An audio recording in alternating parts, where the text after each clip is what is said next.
Funmi, how are you doing? I'm fine, thank you. All right. Good to have you with us on the Global Business Report. So we start with the burning issues, Funmi. What's burning?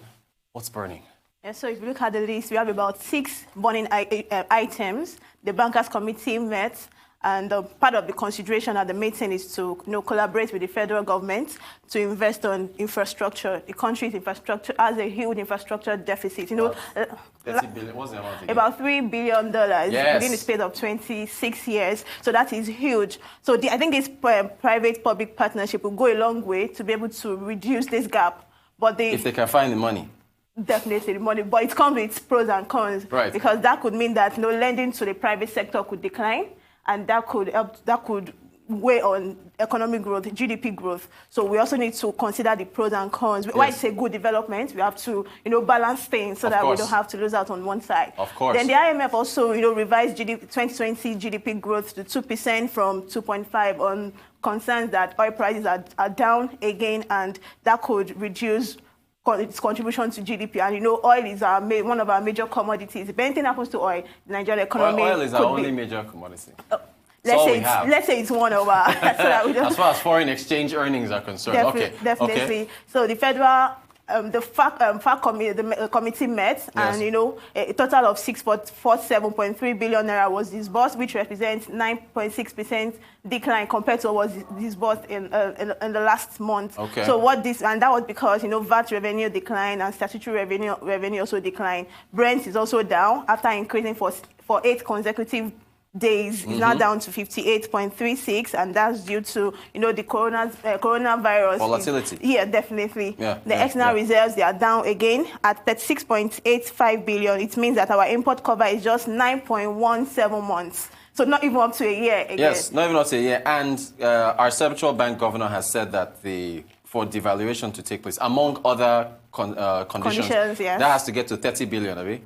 I don't see that happening anyways. Isn't that not in the near term. Not in the near term. Not in the near term. But that's the Davido song, right? The 30 billion in the account, which was good for him but bad for us. All right, fine. Okay, what else we got? So then the cost-reflective electricity tariff is meant to commence on April 1, and this is a major concern at this point in time. Why I feel, looking at power output, is up again to 4,000 megawatts. This is still below our capacity. So for there to be an improvement, then this is necessary. But the question is, there's a saying that says there is no pain, no gain. Yes. So if this should happen in the short term, that could cause some pain. But the question is, if you're going to pay the price now, we're going to get the benefits in the near term. Because this is not a short-term initiative. Right. So before you can start reaping the benefits, it has to be in the medium to long term. But if I'm going to pay the price now and I'm still not going to get the benefits in the medium term, then it doesn't worth paying the price. It will be fascinating seeing how Nigerians react to their power bills. It's times 2, Abi. It's almost jumping. 50% increase. Yeah, from 27 naira per kilowatt hour to 40-something. So,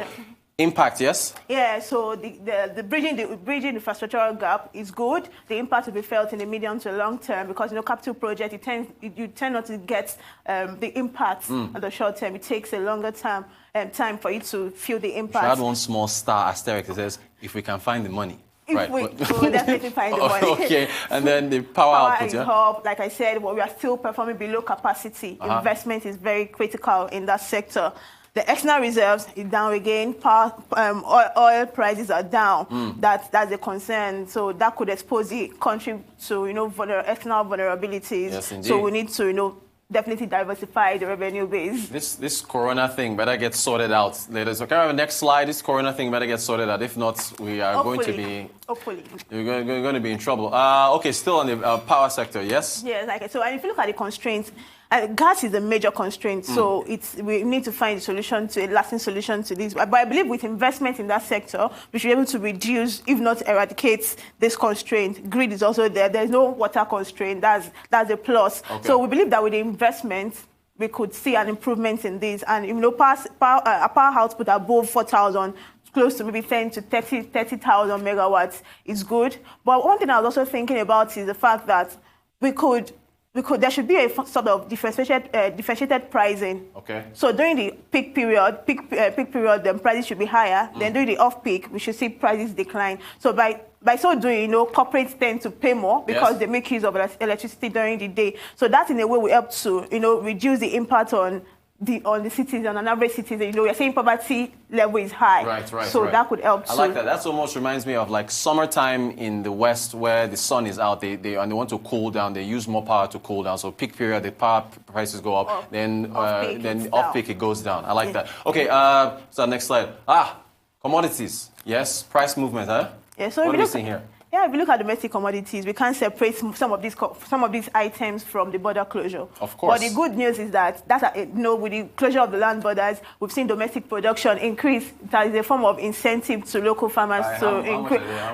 Look at, for instance, tomato. Now we produce about 2.3 million metric tons compared to 1.8 that was produced like 2 years ago. That's about 28% increase. So it is good with more investment in that sector, especially on storage and logistics, because post-harvest losses in the agricultural sector is about 40%. And we say we are looking for money. That's one opportunity, one way of getting money. Correct. Yes, so which means power. Which goes back to your power.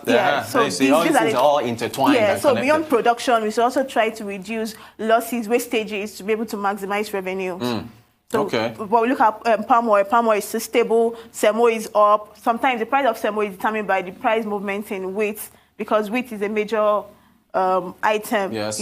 Sugar, yam is up. That's due to seasonality. Now we are almost getting to the end of the harvest and entering the planting season. So we see shortages in supply, and definitely price will increase. Sugar is so sugar is still stable at 13,500, which is good. Palm oil back in the 60s. We used to be one of the top 3 exporters, and then over time the Asian tigers took over, and we're doing 1% of what we used to do back in the 60s. Well, I believe now that we are trying to diversify the revenue base, it's also one of the items we should look into to be able to go back to those days and be able to reap the benefits. Yeah, because when we talk about diversifying the revenue, exactly, that's one of the things. Yeah.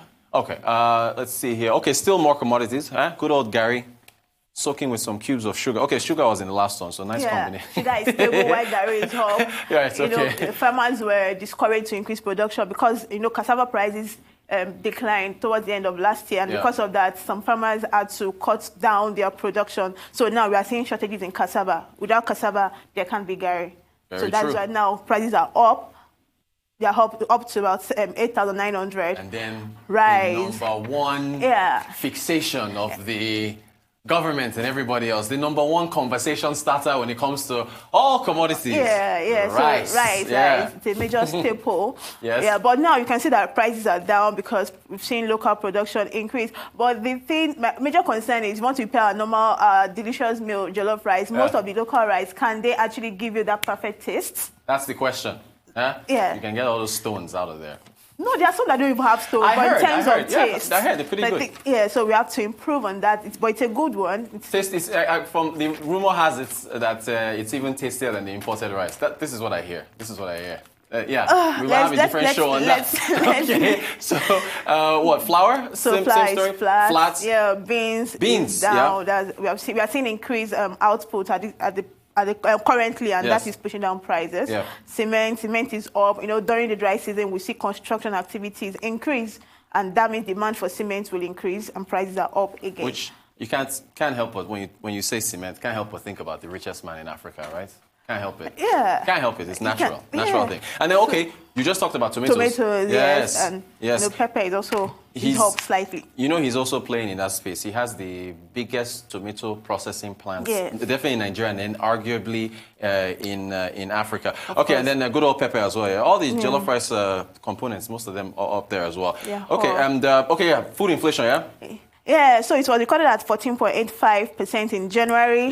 So that's an increase, and it's at a 22-month high. So I believe with more investment in agriculture and price starts reducing, we could see food inflation reduce. And apart from food inflation reducing, food items account for more than 50% of the overall basket. So if we see a decline in food inflation, that means it's possible that our headline inflation will also decline.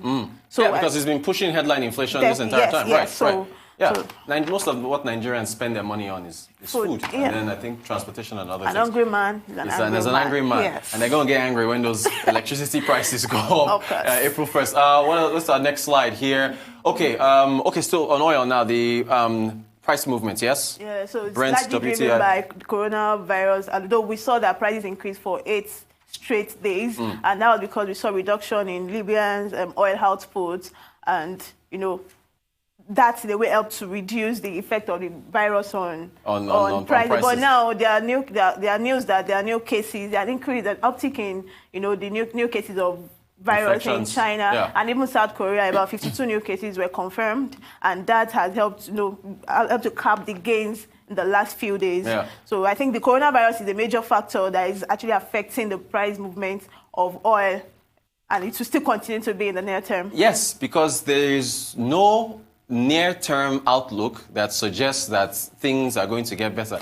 I think China is hiding information. Yeah, but I also read somewhere that chloroquine has been they've seen as one of the solution to this virus. I don't know how true that is. Yeah, let's quickly. We're actually running out of time. Let's quickly go to our outlook. You'll quickly give us your outlook. So for oil price, I think prices should still be around $57 to $58 per barrel. Pending the time, we'll find a lasting solution to the virus. Okay. So now to agricultural commodities. We saw that wheat prices are down. We're actually out of time. We're actually out of time. Funmi Adebowale of Financial Derivatives, thank you so much for joining us, giving us your insights there on commodities, oil, and everything out there. We appreciate it. We have to have you back. Thank you. Watching the Global Business Report on Arise News. Do stay with us. We'll be right back after these messages.